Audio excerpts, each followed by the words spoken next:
Hey everyone, welcome to Dance Colleges and Careers, brought to you by Insta Dance Coach, virtual guidance toward a professional dance career. My name is Brittany Noltzmeyer, and I will be your guide to finding the perfect college for you. Dance Colleges and Careers is here to provide you with information about different dance colleges, what to expect, and how to find the right school for your dance type. Go to www.instadancecoach.com and click on the podcast tab to submit any additional questions. Follow me on social media at Insta Dance Coach, INSTADANCE Coach. Let's hit it. Well, hello. How are you? I'm good. How you doing? I'm good. Everybody, we have Kimberly Schafer here. Kimberly, you like to go by Kim or Kimberly? Usually Kim. Kim, okay. Kim Schafer. And Kim recently was the dance assistant for Tommy Tune and Cheetah Rivera for their U.S. tour, Cheetah and Tune, just in time. And she also assisted Tommy Tune and Randy Skinner on the production of Lady Be Good. Kim was also on the national tour of 42nd Street, correct? Yep, that's right. Are you a tap dancer? Yes, I'm a huge tap dancer. Yeah, okay. And I love that show. It's one of my favorite shows. Kim, would you say you're more of a dancer or a musical theater performer? Well, I started off as a dancer, and then as I just got older and older, I kind of progressed into more of the musical theater Broadway realm. And then when I went to OCU, I was a dance performance major. But then from there, I kind of decided that's where I wanted to start my career, is going to New York and doing the Broadway musical theater shows rather than just strictly dance shows. Yeah, awesome. So have you been in New York since you graduated college? I have. Wow. Yeah. The cool thing is I've been there since 2000. I graduated in 2004, and I moved to New York the fall of 2004. Okay. So I've been there for a while. Yeah. But I travel a lot with shows, with tours, and different other shows that I've done, regional work. Now I'm on the creative team side of a lot of things. So I travel doing that as well. But yes, New York has been my resident since 2004. Wow. Where are you from? Where did you live before OCU? I'm New Orleans, Louisiana. New Orleans. All right. Super cool. So now you are a professor at CAP21 and Marymount Manhattan. Is that right? Yes. Mm-hmm. Great. So how do you juggle being a professor at both schools? At CAP21, I have my own classes. And at Marymount Manhattan, I'm a sub for all of the dance classes. At CAP21, I have my own tap and jazz classes that I go to every week. And then Marymount Manhattan, basically anytime a teacher calls out, has a project, has a show, has rehearsal, is sick, whatever it is, then they call me and I come in and I teach their classes for them. But the good thing is, the way my schedule works right now is Marymount is in the morning. Oh. And my CAP classes are in the afternoon, evening. Awesome. Mm-hmm. Okay, so I'd love to focus a little bit more on CAP21, if that's all right by you. Yeah, definitely. So CAP21, guys, it's known as Collaborative Arts Project 21, right? Yes. And it is a program that is connected to Molloy College in New York City. Correct. Or in Long Island. Yeah, it's in Long Island. Uh-huh. Long Island.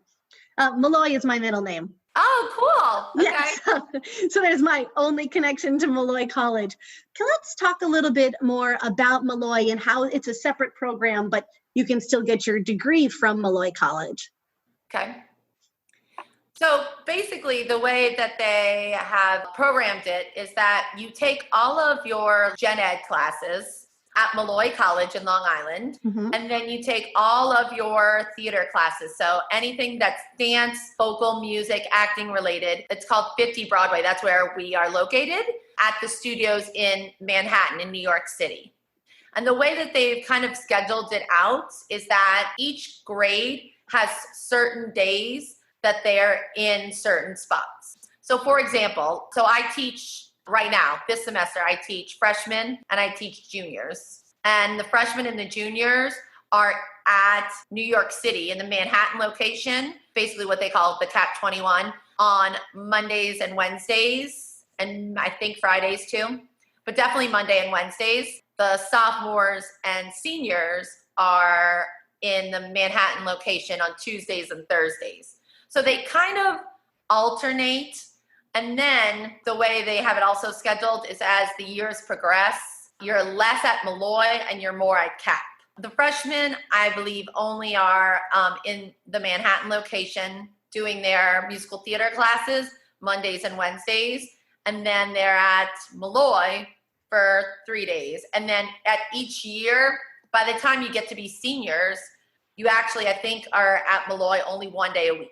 Oh, okay. So has that changed at all with all of the dual credit and AP classes that are in high school now? A lot of incoming freshmen come in with some courses under their belt already. Does that mess up their schedule at all? Or do they get the time off? No, I don't think it messes up their schedule. I think what happens is that they end up just taking classes that are more advanced for them. And then by the time they get to be seniors, they don't have many gen ed classes. Mm-hmm. So it's kind of like they're bumped up a grade already for their gen ed classes. So they like start freshman year as like the sophomore gen ed classes. Okay. So their senior year, they could either take other ones they might be interested in, or maybe let that go to an extra minor. Yeah. And I'll be honest, because this is in New York City and Manhattan, a lot of the seniors, by the time they get there, they're going to be auditioning for summer stock work, auditioning for fall work, taking workshops,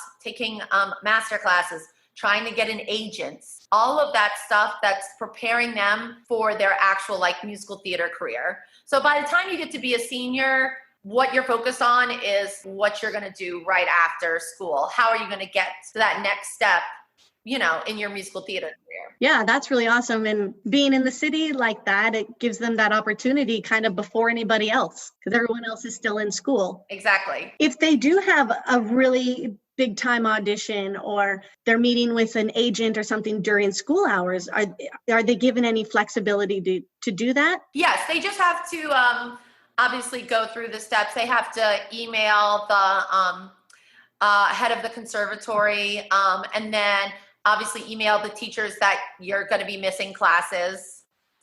So that is something that's totally, open about. However, they can't take advantage of it either. Right. Which is actually good. It teaches them professionalism. Yeah. It's good because they can't abuse it. But then if it's something major, then they're like, yes, please go try that opportunity. Yeah. That's awesome. Yeah. Because that's a really special thing about being in New York City. Yes. Yeah. And honestly, by the time they get to usually junior and senior year, all the students live in the city, not Long Island, meaning they could be living in like Astoria or Brooklyn or Washington Heights or Manhattan, somewhere like that, instead of living off of the LIRR, the Long Island Railroad. Right. Okay. Yeah. Very cool. Now, can we talk about majors at Molloy College or with the CAP21 program? Mm-hmm. Just the musical theater BFA, or are there other branches of that? Usually to get into like what we're doing is just the one major. So BFA musical theater. Yeah, so what I teach is all the musical theater students. So I am one of the dance professors in like the musical theater departments. Okay. Yeah, and they're all under the same major. Okay. Yeah. Okay. Is there a separate theater arts too, like just for acting majors? Or no, everyone's got this triple threat goal? Yeah, not at CAP21. Okay. CAP21 is a musical theater program, so everyone has to take everything. Like awesome. you have to take classes in order to be a triple threat, basically. Awesome. Okay, so a lot of our listeners are like primarily dancers, or maybe looking at dance schools. I know when I was looking for my school, I was looking for a musical theater program, but vocally, I wasn't strong enough. What would you say for dancers who maybe love musical theater, maybe would love to go in that route? Do you think if they're not vocally the strongest right now, there's still potential for them to possibly get into CAP21 and make musical theater a career for them? Yes, 100%. I think dancers would really benefit from CAP21's program because they do take a lot of dance classes, but I will say they do take a little bit more acting and vocal classes. It's actually great for someone who's strongest at dance because you already have that foundation. Mm-hmm. And so then once you get into our dance classes, we can just keep building you further and further and further. Right. Whereas they do offer a lot of like singing and acting classes. Like, if I can be honest with you, a lot of the students that have thrived the most at CAP21 are actually dancers who came in and then really focused on their singing and their acting. That's awesome. I think that is something that we're really good at doing. We'll keep building up on that dance career. And also, too, the great part about CAP21, like one of my students, and they don't do this for everyone. This is obviously exceptions, but one of my dancers, so I teach jazz and tap at CAP21, and one of my tap dancers in my junior class was very excelled. So much excelled in tap that like it was not even with any of the rest of her classmates. Right. So it was hard to put her in a class because I was like, even if I gave her like extra stuff, okay, you're going to add all the pulls or you're going to do an extra wing on this part, whatever it is, it was still not enough for her. Right. And so we worked it out to where I actually gave her private lessons and also suggested different dance classes, like different teachers she should go take that will help advance her tap skills. Awesome. Yeah. And also get connections. Yeah. Like I recommended her to go take from Randy Skinner because he choreographs and directs a lot of big tap shows, you know? Right. And I have worked with him and I love him. And so I was like, please go take his class. It's an amazing class, you know? So I recommended that because obviously I didn't want her to be spending money every week on classes and more classes. Right. When she's already in school. Yeah, of course. I kind of build in with privates. So then me and her would just get into a studio together and I would challenge her much more than I could in a full class setting. Right. Yeah. That's really special. It must be a small enough program where you can handle that. Yeah. I mean, I know that was a one-time situation, but like how large would you say the class size coming in? Okay, so let's see. The junior class size right now is around 25 to 30 people. Yeah, around 30. Great. Yeah, 25 to 30. So, and then I believe like the seniors is around the same. So it kind of ranges 25 to 30 in each grade. Okay. Mm-hmm. All right. Yeah. That's a good amount. Well enough that you get to know everyone, but not too big that you get lost. And I think the freshman class this year is a little bit bigger. So I think they are around 40, but that's kind of around our maximum. Okay, so if a dancer wants to come to school and become this musical theater performer, if they're a senior, would you say start taking your voice lessons right now? Or when would you suggest for a student to start practicing voice or maybe acting? I mean, honestly, if that is something that you know you want to do, I would start right away. To be fair and honest, the more years go by, the harder it is and the more competition there is. So if that's something you know you're passionate about, you can get into voice classes, getting into acting classes, getting prepared for that audition. Even if you go take a couple of technique classes and then just start building enough of a rep book, a couple songs for auditions, and start working on those right away so that by the time it gets to college auditions, you'll be ready to go. Become an Instadance insider today. Instadance Coach is virtual guidance toward a professional dance career. It is an exclusive program for the serious dancer. If you are a dedicated, passionate dancer with drive and hunger for success, you can apply today at www.instadancecoach.com. Awesome. Since you mentioned college auditions, is there a song you can think of that you would say, do not sing this song at your college audition? Well, you know, there are, okay. Or one that you're just personally over. Well, okay, I'll be honest. Most of the very common standards I would stick away from. Things like All That Jazz or Memory, stuff like that. That's very common. It's been in a lot of shows. That's not saying you can't find something in that style. So like, say you're a dancer and you want to sing something that's like big and belty and something that you could dance to. Think about something like Hit Me With the Hot Note or something that is similar to All That Jazz, but not all that jazz, you know? Right. Cool. Yeah. Or I like to think sometimes of like as a dancer, a role that I could possibly play, like a dancer role. I might look more towards a song like that. Of course. Yeah. I mean, I always, for me, when I was getting ready, Gwen Verdon was one of like my idols. So I always like went to her roles. So I always went to like the Sweet Charity and the Lolas. And that's the stuff I always gravitated to, Mm-hmm. you know? Yeah. So definitely thinking about what your style is, what your part is, even if it's not something that it would be 100% your role, if it's something that right now, a lot of shows, the ensemble has to have all of the understudies in it.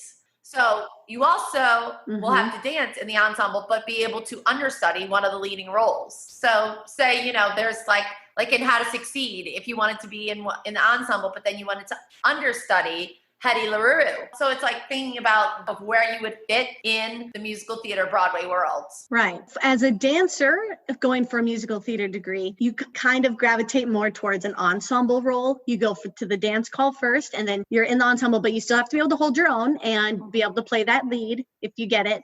But for musical theater majors, like at CAP21, they're probably going for the lead characters.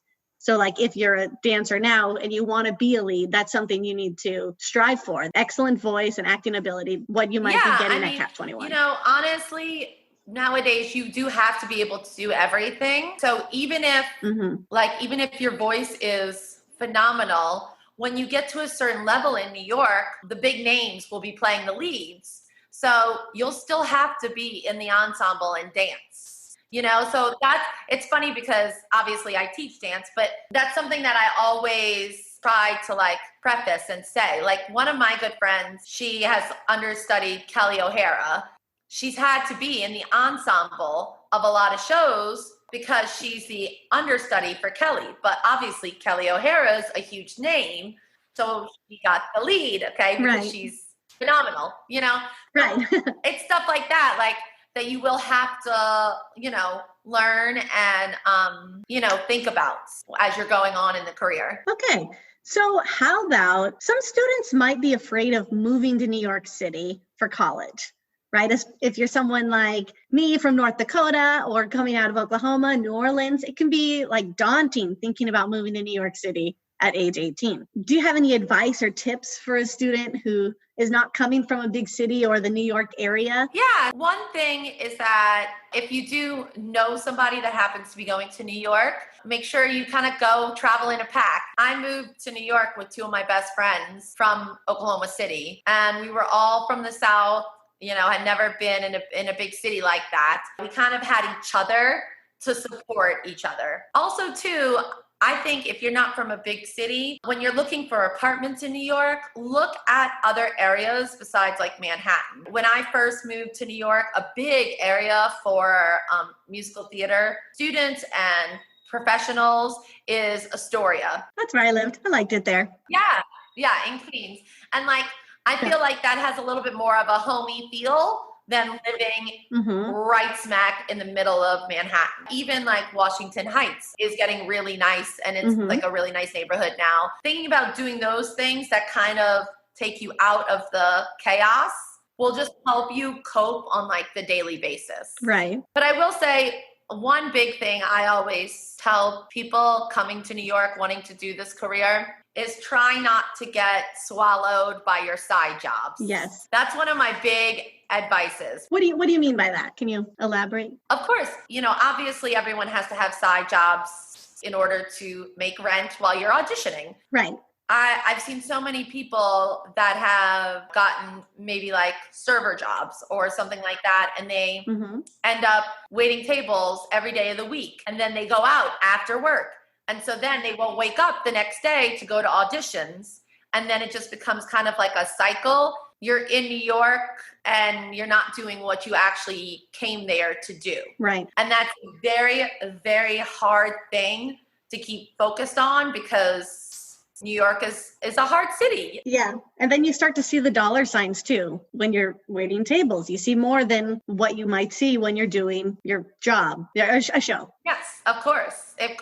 And so I mean, that's a hard thing to like think about, and it's a hard thing to get out of. Yeah. So I've been there, and I've been there too. yeah. And luckily I got a show that got me out of it. Mm-hmm. And then I actually never went back to working at a restaurant. That's my prime example. But I mean, anything, like I think a great job is like nannying because it's nice and flexible. But I've also known some people that have become like full time, and then you're watching kids from 8 a.m. to 6 while the parents work, and it's easy, but then you're not auditioning anymore. Right. And then what's your plan for the long run? Right. Yeah. Totally. Temporary. Yeah. Right. Mm-hmm. I think that's really good advice. I totally agree. It can get very easy to get sucked into that life and see the dollar signs and get tired of waking up so early. But we always have to like come back and ground ourselves and be like, why am I actually here? Why am I doing this? Why did I fight so hard for 4 years in college? Yeah. And you gotta snap out of it. Yeah. Uh-huh. I will say this is if they end up choosing New York, a very helpful hint for non-equity performers is making friends that audition for the same things, because the way the non-equity world works is that you have to go sign up on lists. Mm-hmm. And so I've told my students, make friends with all the people that go to female dance call or whatever you're going in for. Right. And then take turns signing people in. Yes. So that you're not getting up at 5 a.m. every single day, because that's just going to burn you out. Mm-hmm. That's really, really great advice. Make friends, but like genuinely. Yes. Yeah. Don't do it just to use them, but make them and then do it and give back to them as well. I also think it's a support system. Right. Exactly. Yes. Because no one honestly wants to get up at 5 a.m. to sign up for auditions when you have to be back at 10 a.m. to actually show your best self. Because I always say, I'm like, if you're getting up at 5 a.m. every day and then you have to get there back there at 10 a.m. or stay there till 10 a.m., mm-hmm. by the time you go in that room, you're not showing your best self. Right. That's a really good piece of advice. So make those friends and then help each other out. Yeah, help each other. Sign each other up. Let others sleep in. Yeah, take turns. Take care of each other. Yeah, so it's like mental, physical, emotional breaks, Right. And we're all going in for the same thing, but you're really not. One person's type is totally different from everyone else's. So you don't know what's going on behind the table. Oh, 100%.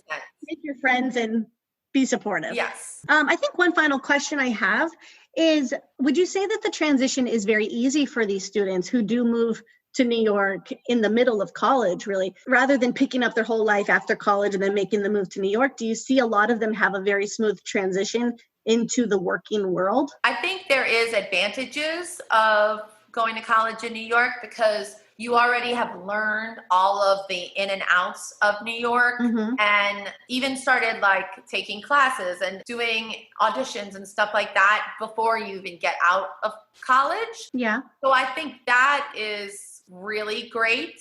But I also feel like sometimes it can burn you out as well. Sure. Mm-hmm. So I kind of see both sides. Yeah. That's a really good point. Mm-hmm.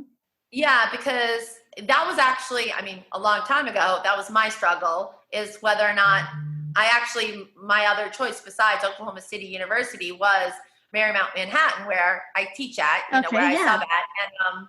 And for those, I was like, oh, but then I could be in the city already. Right. I don't know. It's kind of a toss up.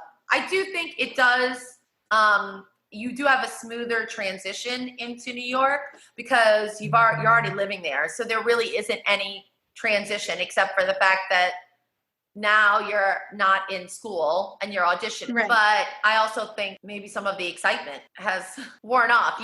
Sure. I just remember when I moved to New York, like after I finished some summer stock in Oklahoma, I was so excited. And I was like, I hit the ground running. And I was like, woo! If I had already been there for 4 years, I don't know if I would have been like, let's go. Yeah, that's. Who knows? I agree. Yeah.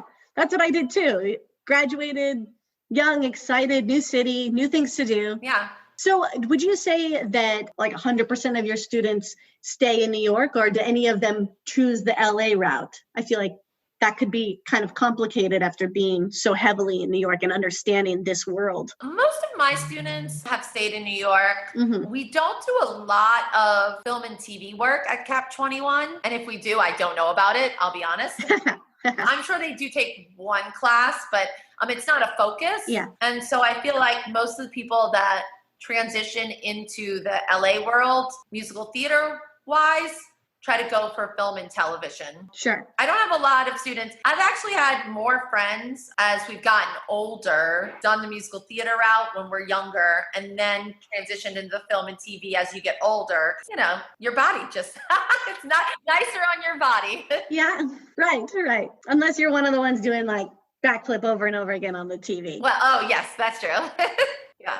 Okay, is there anything else you'd like to share about CAP21 or Marymount? Anything else unique that you think our listeners need to hear? Well, really quickly, I want to just tell you kind of the like little difference between Marymount Manhattan and CAP, the way they structure the dance stuff. Great, I love that. So Marymount Manhattan, actually, the way they do it is that they have one teacher that teaches you every single day, and that teacher teaches you ballet, jazz, and tap. Wow. Yes.